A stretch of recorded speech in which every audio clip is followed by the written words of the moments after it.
माझा जरा स्वभाव फार बारीक चौकशी करायचा आहे. तू काय करतो, काय शिकलाय, कसं चाललंय. तर मी त्या माझ्या भगिनीला विचारलं की तुला ही मुलगी आणि ती दुसरी मुलगी कुठं ठेवली. ती म्हणली घरी ठेवली. कोण सांभाळतं, आई सांभाळती. म्हणलं आता हे दोन आहेत, दोन मुली असताना ती मला प्रेग्नंट दिसली. म्हणलं तिसरं दिसतंय पोटात. हो म्हणले आहे पोटात आहे. म्हणलं आता बास करा.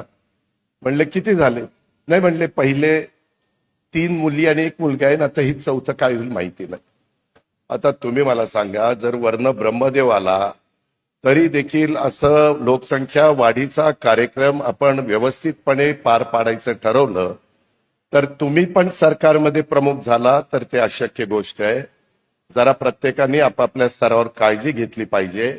कुणी चुकत असेल, तुमच्या घरात काम करणारं कुणी असेल तर त्याला सांगितलं पाहिजे, अरे बाबा मुलगी असो मुलगा असो 2 वर थांबायला शिका.